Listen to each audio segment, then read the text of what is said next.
Monsieur le Conseil fédéral, Mesdames et Messieurs, bonjour. Bienvenue à cette deuxième conférence de presse qui sera consacrée à l'initiative populaire pour une caisse publique d'assurance maladie et surtout à la position du Conseil fédéral concernant cette initiative. J'ai le plaisir d'accueillir aux côtés de Monsieur le Conseil fédéral sur ce podium Monsieur Pascal Struppler, le directeur de l'Office fédéral de la santé publique. Monsieur le Conseil fédéral s'exprimera en premier, Monsieur Struppler s'exprimera également ensuite et nous prendrons bien sûr vos questions à l'issue de ces deux présentations. Monsieur le Conseil fédéral, vous avez la parole. Merci, Monsieur le vice-chancelier, Monsieur le directeur de l'OFSP. Mesdames, Messieurs, c'est un plaisir pour moi de vous retrouver cet après-midi pour vous présenter la décision du Conseil fédéral ce matin. Le Conseil fédéral qui a discuté de l'initiative populaire pour une caisse maladie publique et avec l'expérience accumulée au cours des 16 dernières années, le Conseil fédéral est conscient que le système LAMAL peut et doit encore être amélioré. Le Conseil fédéral estime que l'initiative soulève des questions légitimes, mais qu'elle ne représente pas la solution adéquate. C'est la raison pour laquelle le Conseil fédéral propose de rejeter l'initiative et a parallèlement ce matin confié au département fédéral de l'Intérieur le mandat de préparer un contre-projet indirect. C'est une décision de principe qui a été prise ce matin. Il y aura encore ensuite une décision pour transmettre un projet à consultation. Il y a ensuite encore le message. Donc, c'est vraiment la décision de principe qui a été prise ce matin. Si ces propositions sont suivies, elles représenteraient la première réforme substantielle de la loi sur l'assurance maladie depuis son entrée en vigueur le 1er janvier 1996.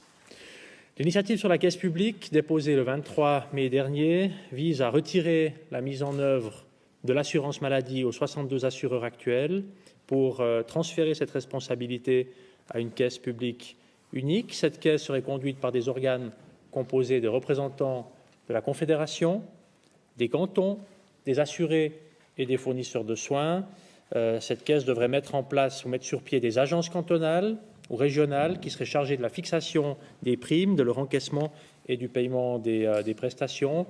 Et pour l'essentiel, les initiants estiment que les assureurs n'ont pas réussi ces 16 dernières années à faire la preuve de l'efficacité de leur travail et que la concurrence dans le domaine de l'assurance maladie est un échec.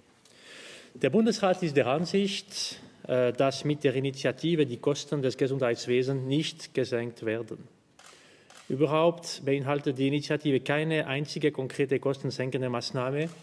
Möglicherweise könnten bei einer Einheitskasse die Verwaltungskosten etwas gesenkt werden.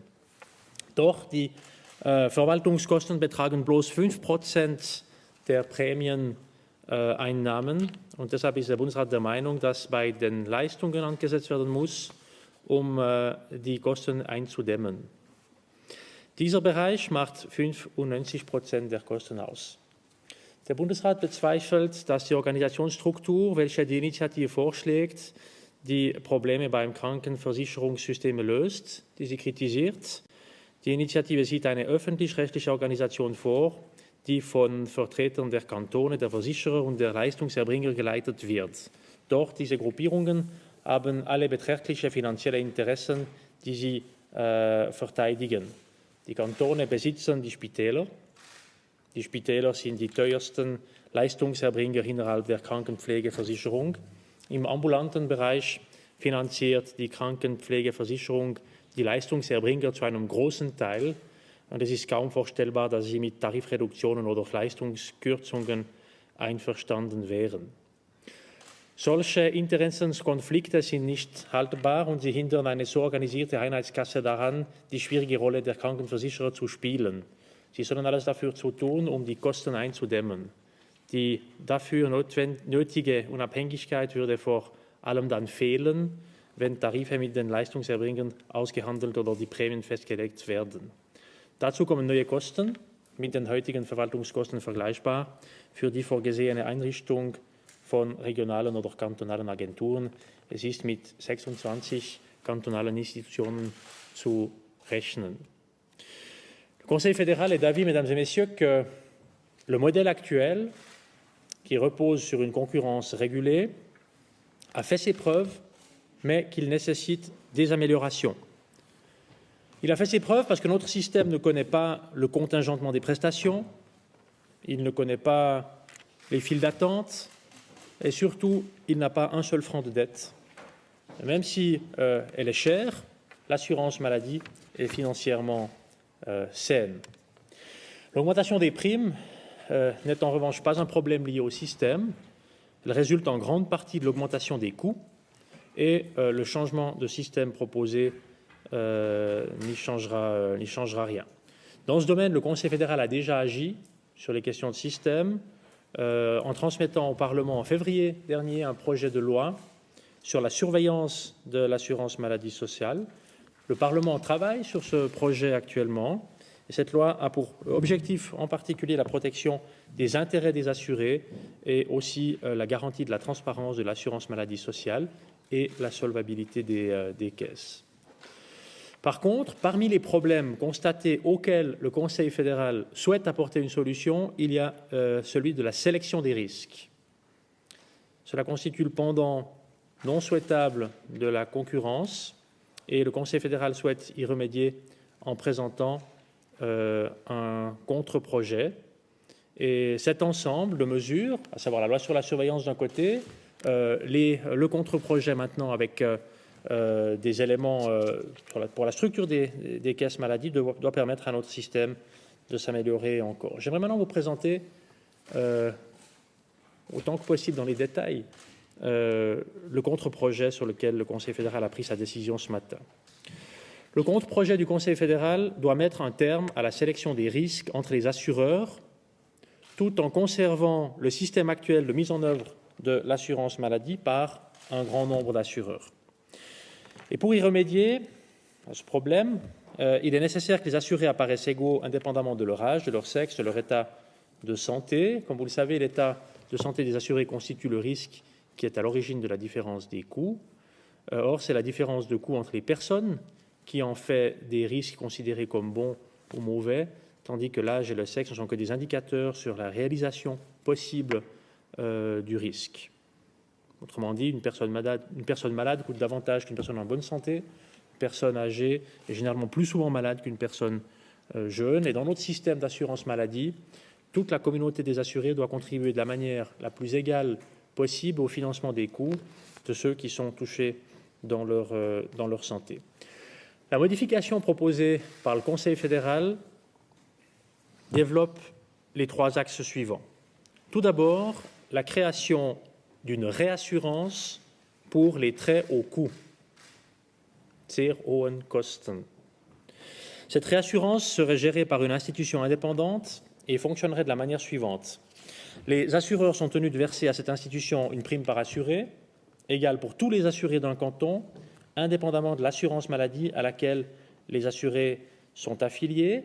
Et dès qu'un assuré entraînera dans l'année en cours des coûts dépassant un certain montant, alors l'assureur informera la réassurance qui prendra en charge tous les coûts de cet assuré qui se situe au-dessus de ce montant. L'assureur demeure donc entièrement compétent en matière de contrôle des factures des fournisseurs de soins et, au-delà de la limite, doit supporter une participation au-delà de la limite, de manière à garder une incitation pour le contrôle des factures. Et le réassureur peut, de son côté, effectuer des contrôles de factures également et pourra contester les factures incorrectes. Donc, ce qu'il faut bien comprendre, c'est que vous avez, pour chaque assuré, dans son assurance, des coûts qui vont augmenter, pour certains relativement peu, pour d'autres plus, et dès qu'une certaine limite est atteinte, la part qui est dépassée est complètement réassurée. Complètement réassurée. C'est la part qui est dépassée qui est complètement réassurée. Le bas de la colonne, si j'ose exprimer ainsi, reste en charge pleine et entière de l'assureur de base, comme c'est le cas aujourd'hui. Ça signifie que pour les assurés, il n'y a aucune différence par rapport à aujourd'hui. Leur seul et unique partenaire restera leur propre assureur. Ils ne seront jamais en contact avec le fonds de réassurance. Ils ne seront à la limite même pas informés du fait que cette limite est dépassée et que la part des coûts qu'ils ont générés en dessus de la limite est réassurée. Et les assureurs demeurent donc entièrement compétents pour la mise en œuvre de l'assurance maladie. Par contre, en supportant tous et en commun les coûts à partir du montant limite ont réduit naturellement très fortement la propension des assureurs à se livrer à la sélection ce qu'on appelle la sélection des risques, en particulier là où elle est la plus problématique pour le système d'assurance maladie, à savoir pour les personnes qui génèrent des coûts très élevés dans le système d'assurance maladie.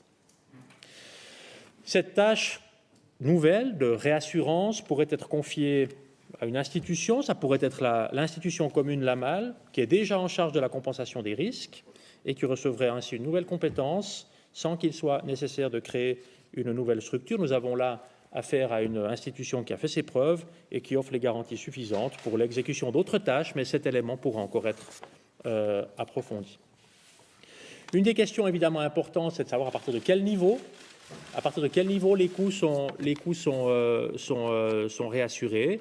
Et sur cette question-là aussi, le Conseil fédéral va se pencher maintenant sur différentes hypothèses, différents scénarios, et puis soumettra à la consultation une ou deux options à partir duquel le fonds devra intervenir de manière à créer le débat aussi sur ce système.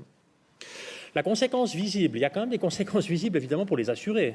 Quelles sont les conséquences visibles pour les assurés? Tout d'abord, on peut s'attendre avec cela à une très forte diminution des différences entre les primes les plus chères et les primes les moins chères dans la même région de prime. Il est aujourd'hui relativement difficile d'expliquer pour quelles raisons, dans la même région de prime, la prime peut aller pour les mêmes prestations, auprès des mêmes médecins, avec les mêmes prestataires, du simple au double. Ça s'explique notamment par cette sélection des risques et par les très hauts coûts qui peuvent être parfois générés. Et en réassurant complètement les hauts coûts, on diminue naturellement les différences au sein d'une même région de prime entre les primes. Certains lissages ou adaptations, dans le fond, ou rapprochement des primes. En outre, les réserves qui sont nécessaires pour les assurances seront un peu moins élevées, évidemment, puisque les risques financiers les plus importants, représentés par les très hauts coûts, seront entièrement réassurés. Donc, d'un côté, on a une diminution de la différence entre les primes les plus élevées et les moins élevées au sein de la même région de primes, et de l'autre côté, des nécessités en termes de réserves qui sont un peu moins importantes qu'aujourd'hui. Et de ce fait, les assurés auront toujours le choix entre les différents assureurs, comme c'est le cas aujourd'hui, mais ils paieront des primes plus semblables les unes par rapport aux autres. Et de leur côté, les assureurs seront avec cela incités à avoir de la concurrence, moins sur la sélection des risques, mais plus sur la qualité. Plus sur la qualité du service, sur le contrôle des factures et sur, dans le fond, des éléments positifs qui étaient souhaités à la mise en place de la LAMAL en 1996, mais qui, pour l'instant, sont restés parfois dépassés par cette incitation à la compensation des risques. Donc, la concurrence continue de jouer entre eux, mais ils devront se démarquer notamment par la qualité des prestations et de leurs services, et plus seulement par le niveau des primes. Je souligne ici, et c'est très important, parce qu'il y a eu peut-être aussi des choses qui n'étaient pas très claires dans les dernières semaines par rapport à cela, que la création d'une réassurance pour les très hauts coûts est fondamentalement différente des projets dont on avait parlé il y a un certain nombre d'années autour d'un pool des hauts risques. Ce n'est pas du tout la même chose. Dans la proposition du Conseil fédéral, les assurés ne sont pas transférés dans une nouvelle institution, ils restent dans leur assurance. Et on ne crée donc pas une institution qui prend tous les risques les coûts les plus élevés. Ils restent dans leur assurance et le bas de la colonne des coûts est pris toujours par l'assureur. C'est que ce qui dépasse qui est réassuré. Et puis, justement, dans la proposition du Conseil fédéral, seuls les coûts réels dépassant la limite sont réassurés et pas la totalité de la colonne. Tous les coûts en dessous de la limite restent à charge pleine et entière de l'assureur de base. Donc, c'est fondamentalement différent de ce qui avait été discuté les dernières années. Voilà pour la première mesure. Je l'ai détaillée assez longuement parce qu'elle est naturellement assez importante dans sa construction et dans la compréhension du système. La deuxième mesure qui est développée et qui sera développée dans le contre-projet, c'est le renforcement de la compensation des risques. Ça, c'est beaucoup mieux connu. Le Conseil fédéral propose également de renforcer la compensation des risques. C'est pour la part des coûts qui sera inférieure au montant limite, évidemment, c'est-à-dire pour l'immense majorité des assurés qui occasionnent très peu de coûts. Monsieur Schruppler pourrait nous donner les chiffres exacts, mais j'ai en tête que 40% des assurés ne génèrent aucun coût pour l'assurance maladie. 40%. aucun coût. 60% génèrent des coûts, et donc naturellement il y a une part importante d'assurés qui se trouve en dessous de cette limite. Et le Conseil fédéral est d'avis que le système de compensation des risques doit non seulement être maintenu, mais qu'il faut également le renforcer. Il y a également, comme vous le savez, des interventions parlementaires qui le demandent. C'était également une des parties de la discussion autour du projet du Managed Care. Et les deux éléments, l'amélioration de la compensation des risques pour la part qui va de 0 à la limite, et puis ensuite la réassurance pour les très hauts coûts, sont deux éléments qui sont les deux faces d'une même pièce. Ce sont deux éléments qui vont ensemble et qui permettent ensemble de réduire la propension à sélectionner les risques et qui permettent de réorienter la concurrence non plus sur la sélection des risques, mais sur les éléments de qualité, comme je le disais tout à l'heure. Si je viens maintenant à la compensation des risques et son amélioration, l'idée, c'est de pouvoir de mettre un critère en relation avec les traitements ambulatoires qui tiendrait compte des coûts des médicaments. Troisième élément, troisième mesure qui sera développée dans le contre-projet, c'est la séparation de l'activité de l'assurance maladie sociale des autres activités d'assurance. Le Conseil fédéral considère ce pas comme nécessaire pour éviter le mélange entre l'assurance maladie sociale et les assurances complémentaires. Les assureurs auraient avec cela l'interdiction d'exercer les deux branches d'assurance, base et complémentaire, au sein de la même entité juridique. Actuellement, il y a 16 assureurs qui pratiquent les deux branches au sein de la même entité juridique. 46 assureurs n'offrent que l'assurance maladie de base, mais 26 assureurs sont intégrés à des groupes d'assurance. Il ne s'agit pas d'interdire l'existence des assureurs liés à des groupes. Il s'agit d'empêcher, par contre, par diverses mesures organisationnelles, toute possibilité d'influence ou de conflit d'intérêts entre les assureurs au sein d'un même groupe, par exemple que des informations circulent ou que des financements croisés aient lieu dans un sens comme dans l'autre. Et cette mesure a pour but à la fois d'éviter la sélection des risques dans l'assurance maladie de base comme dans l'assurance maladie complémentaire, par l'usage notamment indu de données. Il permettra également d'améliorer la transparence, notamment dans la mesure où notamment les coûts liés à chaque branche seront clairement identifiables, puisque les assureurs ne pourront plus exercer les deux branches d'assurance avec la même entité juridique. Avec ces trois points, la stratégie du Conseil fédéral, mesdames et messieurs, est claire. Jugeant que le système actuel est le bon, mais qu'il peut encore être amélioré, le Conseil fédéral a décidé d'apporter à ce système d'assurance maladie, dans cette décision de principe prise ce matin, avec le contre-projet, des correctifs importants et décisifs. Et pour les prochaines étapes, le département fédéral de l'Intérieur est maintenant chargé d'élaborer le message du Conseil fédéral en vue de la procédure de consultation des milieux intéressés. Cette procédure de consultation aura lieu au cours du premier trimestre 2013. Et puis ensuite, il y a la consultation, il y a la discussion sur le message et la transmission du message au Parlement. Ça, ce sont pour les pas futurs. Voilà ce que j'avais, mesdames et messieurs, à vous dire. J'étais relativement long.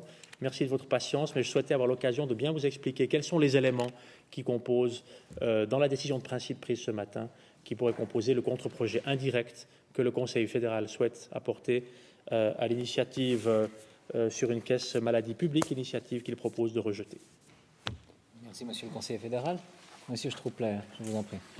Vielen Dank, Herr Vizekanzler. Meine Damen und Herren, Sie haben es verstanden, der Gegenvorschlag, der indirekte Gegenvorschlag des Bundesrates geht darauf hinaus, die Hauptkritikpunkte, die heute dem Krankenversicherungssystem entgegengebracht werden, zu bekämpfen. So soll einerseits der Gegenvorschlag zur Volksinitiative das bestehende System des regulierten Wettbewerbs verbessern.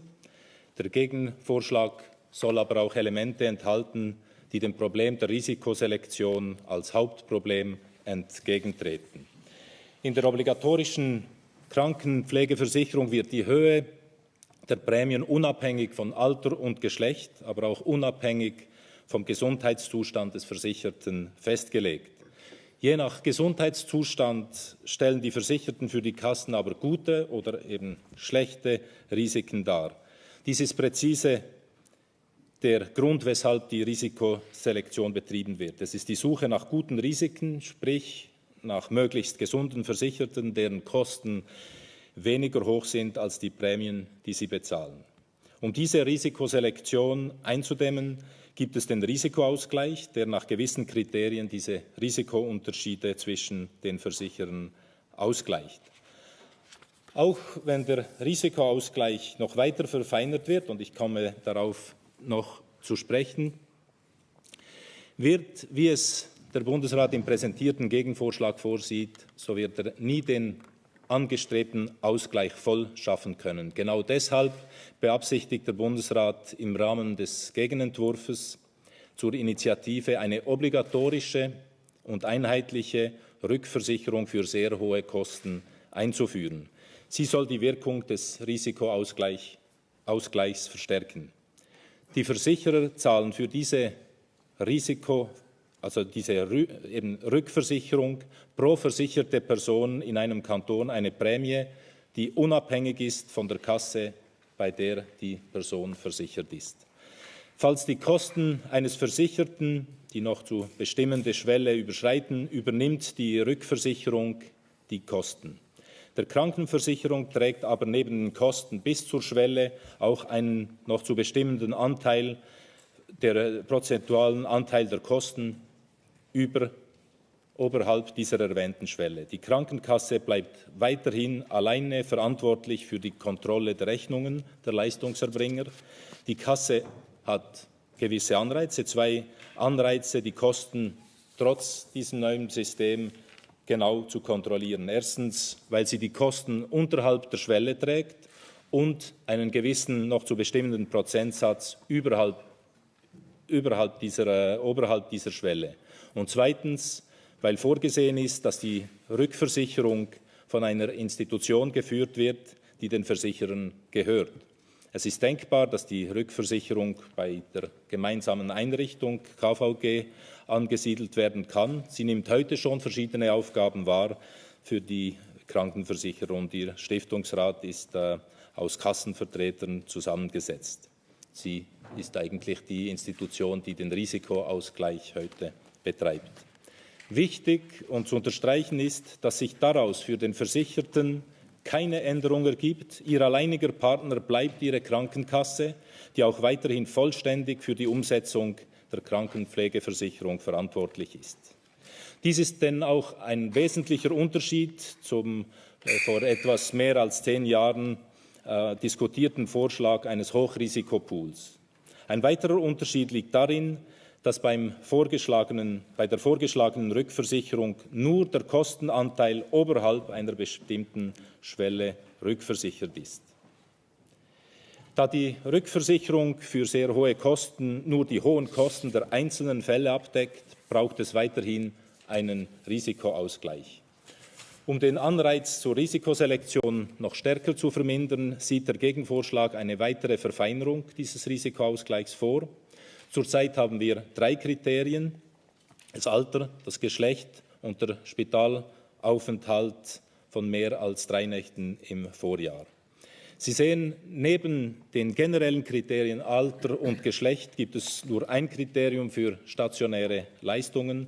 Es gibt aber kein Ausgleichskriterium für ambulante Leistungen. Diese Lücke wird nun mit dem vorgeschlagenen Einbezug von Medikamentenkostengruppen geschlossen. Ein verfeinerter Risikoausgleich, in dem auch die Medikamentenkostengruppen einbezogen werden, wird mit der Rückversicherung für sehr hohe Kosten ideal ergänzt. Dank dieser Koexistenz beider Systeme haben die Versicherer kein Interesse mehr, Risikoselektion zu betreiben, und die Solidarität zwischen den Versicherten wird gestärkt. Dies, weil sich die Prämien tendenziell annähern werden. Das dritte Element des Gegenvorschlages ist die Trennung der Grund- und Zusatzversicherung. Bundesrat Berse hat es ausgeführt. Gemäß dem vorgesehenen Gegenvorschlag soll den Versicherern untersagt werden, die soziale Krankenversicherung und die Zusatzversicherung in derselben rechtlichen Einheit zu führen. Es wäre aber nicht verboten, die verschiedenen Branchen in unterschiedlichen Gesellschaften innerhalb derselben Gruppe anzubieten. Dies, um weiterhin gewisse Synergien nutzen zu können, die sich positiv auf die Verwaltungskosten niederschlagen. Von dieser Änderung werden heute präzis 16 Krankenkassen betroffen. Diese Trennung erlaubt auch die Transparenz zu erhöhen, indem die Gelder und Risiken jeder Branche klar zugeordnet werden können. Gruppen sind also weiterhin zugelassen, um aber eine mögliche Risikoselektion sowohl in der Grund- wie in der Zusatzversicherung zu verhindern, werden bei Gruppen zusätzlich weitergehende organisatorische Maßnahmen verlangt. So soll es eine vollständige Trennung der Information zwischen den beiden Versicherungsbranchen geben, sogenannte Chinese Walls. Von diesen organisatorischen Maßnahmen werden 26 Krankenkassen betroffen, die in eine Gruppe eingebunden sind. Was ist nun der Mehrwert des Gegenvorschlages? Mit diesen Maßnahmen wird einerseits das bewährte System des regulierten Wettbewerbs beibehalten, aber um zwei Hauptkritiken entgegenzutreten, wird zusätzlich die Risikoselektion durch zwei Maßnahmen verstärkt und die Transparenz erhöht. Vielen Dank. Merci, Monsieur le Directeur. Nous passons à vos questions. Qui souhaite poser la première question? Ah, presque en même temps. Donc, Monsieur Burkhardt d'abord. Die wesentliche Frage wird ja sein, wo die Schwelle angesetzt wird bei dieser Rückversicherung. Kann man etwa eine Vorstellung sagen? Schwellenwert, fragen Sie. Ja, wir haben die Diskussion geführt für einen Schwellenwert. Wir werden prüfen verschiedene Schwellenwerte zwischen 5.000 und 20.000 Franken pro Jahr. Das ist noch offen. Deuxième question, Monsieur Alonso. Oui, Monsieur le Conseiller fédéral, j'ai bien compris votre explication sur la fondation et la réassurance, où il n'y aurait pas de transfert des hauts risques, mais uniquement de la part la plus chère. Mais quand même, sur le principe, ça reste une mutualisation des risques et une privatisation des bénéfices pour les caisses maladie. Non, si vous me permettez de vous contredire sur ce point, non. D'abord, d'une part, on ne peut pas parler de mutualisation des risques, mais des coûts. C'est toute la différence avec le Risikoausgleich. C'est que le Risikoausgleich, il est, si j'ose le formuler comme ça, ex ante. Il est calculé à l'avance en fonction de critères définis. Tandis que là, c'est ex post, c'est les coûts réels, et uniquement les coûts réels dont on parle. Ça, c'est la première chose. Et puis la deuxième chose, c'est une mutualisation des très hauts coûts entre les assureurs eux-mêmes. Parce que le financement, pour ensuite payer ces factures qui dépassent la limite, c'est un financement qui vient de tous les assureurs privés. C'est naturellement eux qui vont financer ensemble cette participation du réassureur au très haut coût. Mais tous à égalité. Tous à égalité. C'est-à-dire par tête, en fait, par nombre d'assurés et pas en fonction d'autres critères. Donc ça n'est pas une... Comment est-ce que vous formulez ça? Une mutualisation des risques. Disons, c'est en tout cas pas une... C'est une mutualisation des coûts entre les assureurs privés pour la part qui dépasse un certain montant. C'est juste. Mutualisation des coûts entre les privés. Mais ça n'est pas une étatisation des coûts. C'est ce que j'ai cru comprendre dans votre question. Mais les coûts, ça sera quand même financé par les primes des assureurs. Bien sûr. Des assurés, je veux dire. Bien Pardon. sûr. Donc nous. Donc vous savez, c'est une réponse à une initiative qui ne demandait rien d'autre non plus que les assurés financent les coûts qui sont générés par le système, c'est clair. Ça reste un financement, aussi bien dans l'initiative. L'initiative ne demande rien d'autre qu'un financement par les primes et par les assurés des coûts générés. Et le système que propose le Conseil fédéral va effectivement aussi dans cette direction. Il n'y a pas de transfert des coûts ni à l'État ni à d'autres acteurs. Ça reste financé par les primes, mais en réassurant la part peut-être la plus volatile, la plus risquée aussi financièrement pour un assureur, on évite les fluctuations, on réduit la nécessité on réduit le volume de réserve qui est nécessaire et surtout on diminue les différences entre les primes les plus élevées et les plus faibles dans une même région de primes. C'est clair. Mais le système de l'initiative auquel on répond avec ce contre-projet indirect ne demande rien d'autre non plus que ce soit les assurés qui, au travers des primes, financent les coûts. Si. Oui, tout à fait, mais la concurrence est un peu faussée, c'est plus un vrai système libéral. Vous appelez ça fondation, si moi j'appelle ça caisse publique des très hauts risques, vous me répondez quoi? Que précisément elle est privée, qu'elle appartient aux assureurs privés, qu'elle appartiendra aux 62 assureurs privés qui devront ensemble, comme c'est le cas aujourd'hui d'ailleurs de la fondation, là, comme on en a parlé tout à l'heure, c'est naturellement une fondation privée. Monsieur Rebatté. Donc, si je vous ai bien compris, ce système de réassurance dans les modèles que vous allez étudier pourrait avoir un seuil qui démarrerait à 5 000 francs, entre 5 et 20 000 francs par année de coûts. C'est ça que vous appelez les très hauts coûts. J'ai pas les chiffres, vous avez le papier, j'ai pas les chiffres sous les yeux. On connaît la part des assurés qui génèrent des coûts, par exemple, supérieurs à 20 000 francs. De tête, c'est 3%. C'est juste tout bien. 3% des assurés, je n'ai pas les chiffres sous les yeux, excusez-moi, mais 3% des assurés génèrent des coûts annuels qui dépassent 20 000 francs. C'est à peu près ça. 1% des assurés génèrent des coûts qui dépassent par année 35 000 francs. Mais ce pourcent des assurés, cet unique pourcent des assurés qui génèrent des coûts qui dépassent individuellement 30 000 francs, ce pourcent-là génère 21% de l'ensemble des coûts de la santé. Et c'est donc là qu'on souhaite agir, évidemment. C'est là qu'on souhaite agir. Je vous ai dit, entre 5 et 20 000 sont les hypothèses sur lesquelles nous travaillons. Il faut nous laisser le temps encore de le détailler. Mais je ne serais pas surpris que ce soit plus proche de 15 000 que de 5 000, si on peut le formuler comme ça. Et si on prend 15 000 francs par année, c'est environ 4% des assurés. Mais ce sont 4% des assurés qui génèrent 52% des coûts. C'est ça qu'on essaie de contrôler précisément. Alors oui, le Schwellenwert, la valeur limite, le montant limite, on va l'étudier encore en détail, mais sera situé un peu quelque part dans cette fourchette très vraisemblablement. Cela dit, on a pris aujourd'hui la décision de principe. Donc la réassurance entre les assureurs privés des coûts qui dépassent une limite. Et la limite, il faut la fixer, évidemment, et ça répond aussi à la question qui était tout à l'heure posée par M. Alonso, il faut la fixer de manière à permettre à la concurrence de se développer sur tout le reste du système. Est-ce que je peux juste poser une autre question? Vous avez beaucoup insisté sur le système de réassurance et très peu évoqué le Chinese Wall entre les assurances de base et les assurances complémentaires. C'est-à-dire que c'est une mesure secondaire, vu qu'elle ne concerne que 16 assurances, et au fond, qu'est-ce que vous en attendez?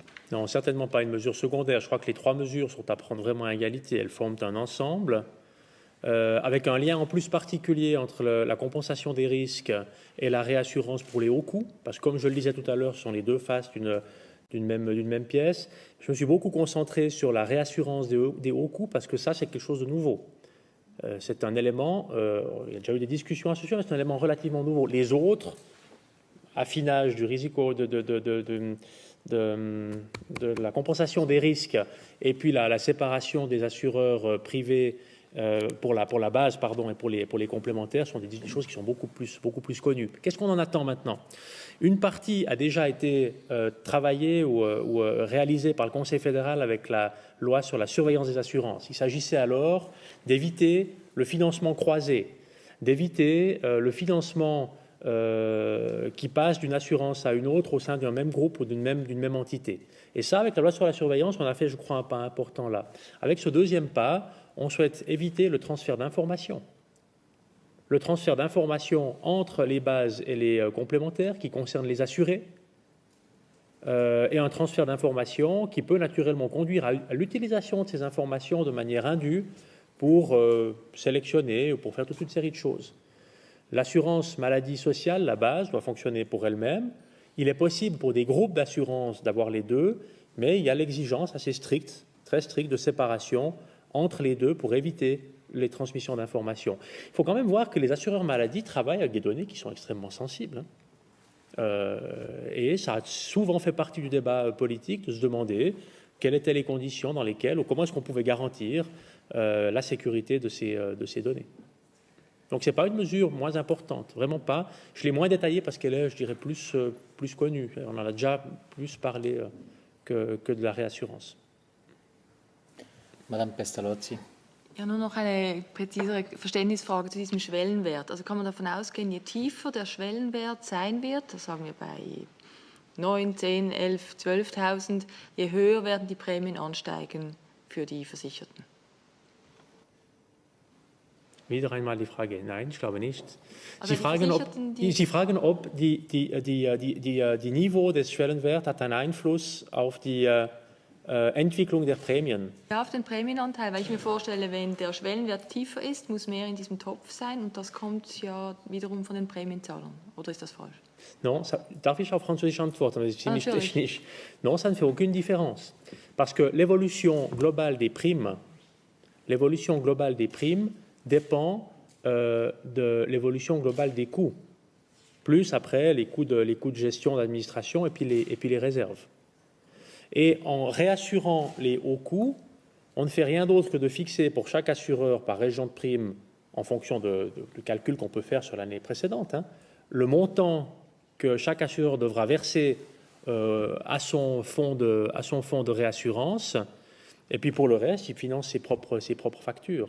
Donc ça n'a pas d'impact sur l'évolution des coûts pour un même assureur.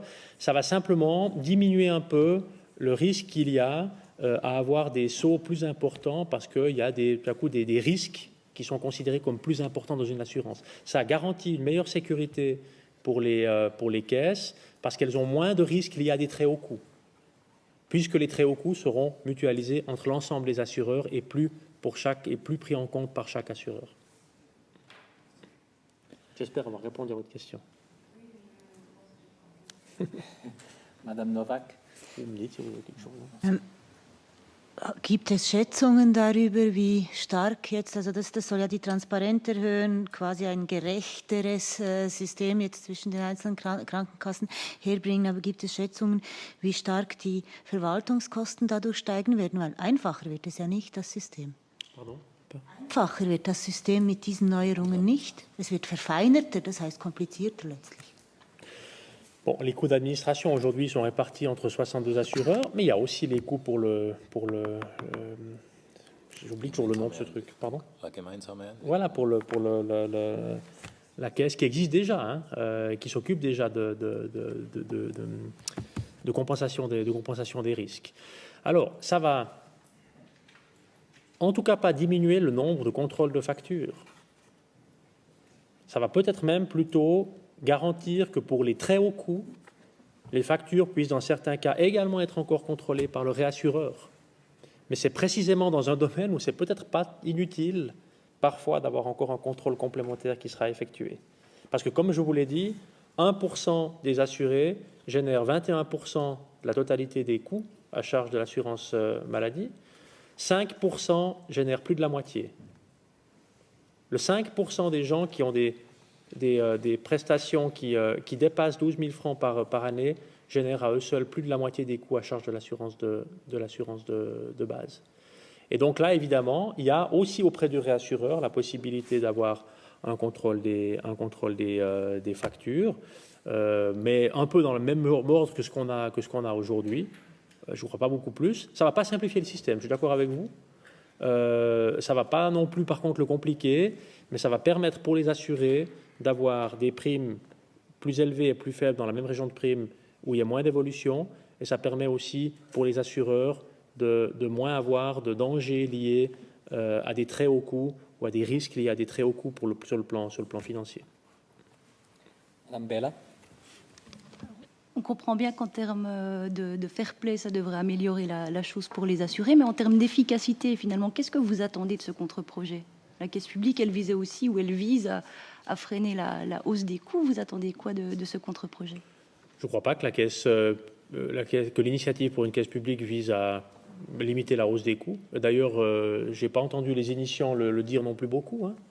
Je crois que pour contrôler les coûts, il y a d'autres mesures qui sont nécessaires dans le système de santé, dont il n'est pas question aujourd'hui, ni dans l'initiative, ni directement dans le contre-projet. Ça ne veut pas dire que ce n'est pas un domaine très important, mais ce n'est pas ça qui est effectivement visé avec le contre-projet du Conseil fédéral. Ce qui est visé, c'est la limitation de la sélection des risques. Au moment de la mise en place de la LAMAL en 1996, le système de concurrence visait à ce que cette concurrence joue sur la qualité. Et puis le développement du système a fait que cette concurrence, elle a de plus en plus joué non pas sur la qualité, mais sur la sélection des risques.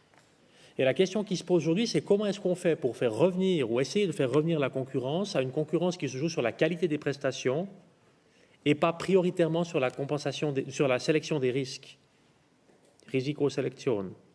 Et on le fait précisément avec ces deux faces de la même pièce, d'une part en améliorant la compensation des risques qu'on connaît déjà aujourd'hui, mais qui n'a pas donné entière satisfaction parce que précisément jusqu'à aujourd'hui, il manquait encore ce système de réassurance pour les hauts coûts. Donc ce que j'en attends, c'est une diminution de l'incitation à sélectionner les risques, et c'est aussi plus de transparence du coup, et c'est aussi des primes avec moins de différence entre les plus hautes et les plus faibles dans un canton, et c'est donc, je crois, toute une série d'éléments qui sont au bénéfice des assurés et de l'ensemble du système, qui doit permettre à la concurrence de jouer sur la qualité comme c'était souhaité au moment de la mise en place de la LAMAL. Tu veux ajouter quelque chose ? Je crois que ce n'est pas inutile de souligner ce point parce qu'il va être discuté, on va parler des coûts. Et l'initiative ne vise pas une réduction des coûts. Les coûts sont générés par les prestataires et pas par les assurances. Nous avons un système et nous aurons un système dans lequel les assureurs vont contrôler les coûts. Ils vont continuer à contrôler les coûts. Et comme Monsieur le Conseil fédéral Berset l'a dit, il y a deux effets de ce nouveau système. C'est une réduction de la sélection des risques et en même temps une augmentation de la confiance que les gens vont avoir dans le système. Et c'est précisément ce que voulait l'initiative aussi. Nous sommes persuadés qu'avec la double réduction de l'incitation à la sélection des risques, nous réussissons à donner une confiance nécessaire au système. Monsieur Piazza. Oui, est-ce qu'il n'y a pas aussi une augmentation de la charge administrative, bureaucratique, pas seulement pour la réassurance, mais aussi pour la séparation entre l'obligatoire et le complémentaire, au-delà des synergies dont a parlé M. Stupler? Je ne sais pas, est-ce qu'il y a une email sana pour l'obligatoire, une autre pour le complémentaire, donc deux structures différentes, etc. Si vous poussez, pardonnez-moi de commencer comme ça, si vous poussez la question jusqu'au bout, si ça fait une différence et que ça augmente peut-être des frais d'administration ou l'administration, ce serait parce qu'aujourd'hui, il y aurait des synergies entre les deux, alors que ça n'est pas autorisé d'après le système. Et on veut précisément être certain que cette séparation existe et que les données qui existent dans l'assurance de base ne sont pas utilisées dans d'autres types d'assurances. Moi, je ne crois pas qu'il y ait beaucoup de problèmes et je ne crois pas que ça va augmenter les coûts d'administration. Je pense par contre qu'on peut augmenter la transparence et aussi la solidité du système, aussi sa crédibilité et la confiance de la population dans ce système, si on arrive à effectivement avoir un système dans lequel il est absolument clair que les données qui sont utilisées dans l'assurance de base ne le sont que pour l'assurance de base, qu'il n'y a ni financement croisé entre la base et les complémentaires et qu'il n'y a pas non plus de transmission de données internes. Une des questions qu'on peut se poser, c'est de savoir si le fait d'empêcher ces mélanges, pas au sein du même groupe. Il reste possible, dans un même groupe d'assurance, d'avoir les deux entités, mais séparées. La question qu'on pourrait se poser, qu'on s'est posée d'ailleurs, est-ce que ça affaiblirait le système d'assurance de base ? Ben, la réponse, elle est simple, elle coule d'elle-même, c'est non. Sinon, il n'y aurait pas déjà aujourd'hui 3/4 des assureurs actifs dans l'assurance de base qui ne font que de l'assurance de base. Autre question, oui, Madame Bella, vous aviez une question complémentaire. Oui, question complémentaire. Vous aviez parlé, je crois, de 287 000 primes différentes lors de la présentation des primes. Est-ce qu'avec votre contre-projet, vous parlez d'améliorer la confiance? Est-ce que là, on aura peut-être quelque chose de plus simple pour le citoyen qui est assuré?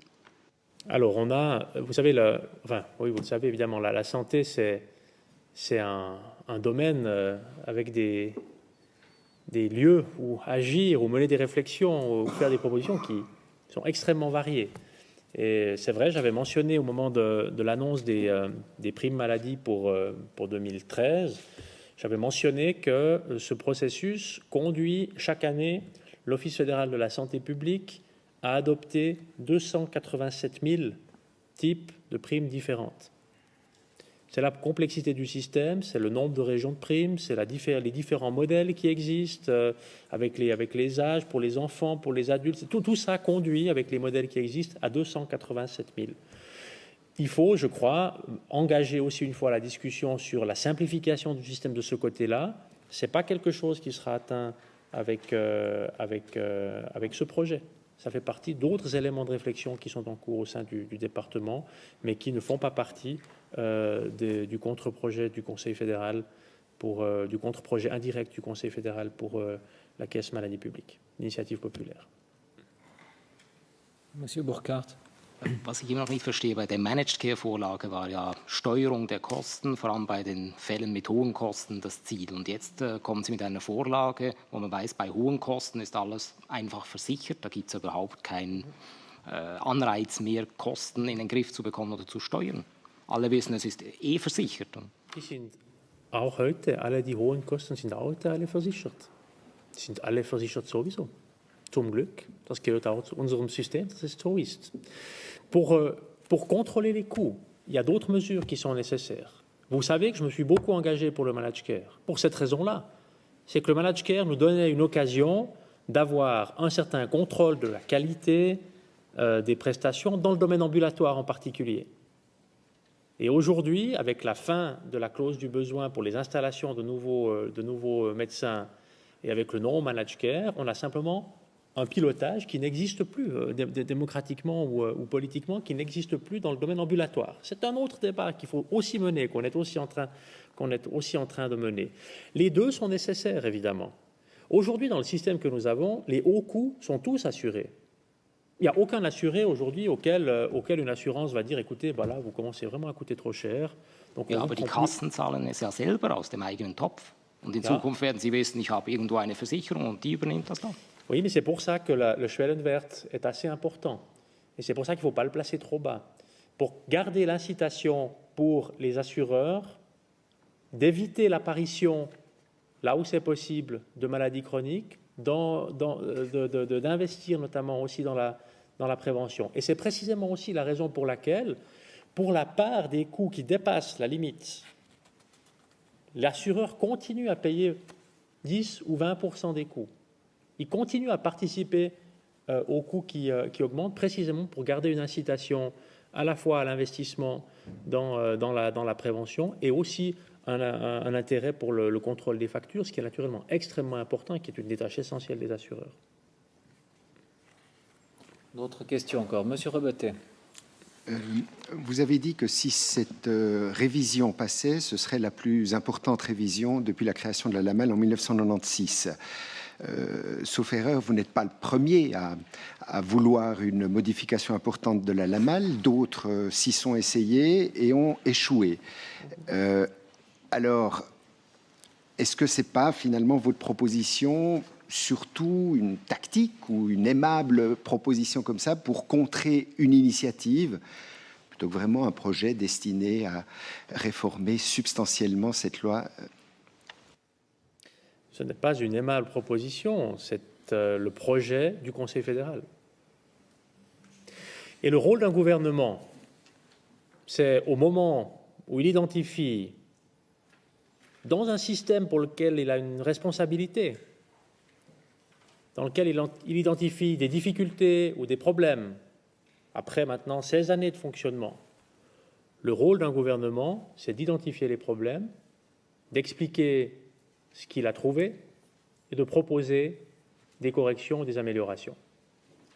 C'est exactement ce que fait le Conseil fédéral avec ce contre-projet.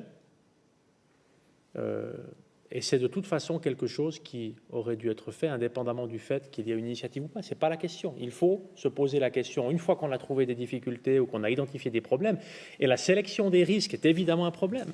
C'est le rôle du gouvernement de l'identifier et de proposer des solutions. Et c'est le chemin sur lequel le Conseil fédéral s'est engagé ce matin, de vouloir développer ce projet. Il sera soumis ensuite à consultation. C'est bien, ça permettra d'avoir un débat public, un débat ouvert sur cette question. Et puis ensuite, si ça va jusqu'au bout, il sera transmis au Parlement. Le Parlement s'en saisira. Et puis là, la responsabilité du Parlement, naturellement, sera de se poser les mêmes questions. Est-ce que le constat posé par le gouvernement est correct, oui ou non? Est-ce qu'il y a un problème, oui ou non, avec la sélection des risques? Et puis si oui, je crois qu'il y a peu de contestation aujourd'hui. Je n'entends pas beaucoup de voix me dire la sélection des risques, ça n'existe pas. Ça existe, évidemment. La question, après, c'est le volume et c'est comment on fait pour le corriger. Et donc, il appartiendra ensuite aux autres acteurs de faire des propositions pour corriger cette situation s'ils partagent le constat. Aujourd'hui, le Conseil fédéral fait son travail. Et il faut que tous les autres acteurs dans ce domaine-là, ça concerne beaucoup de monde, fassent aussi le leur, à savoir l'analyse, la réflexion et puis ensuite les solutions.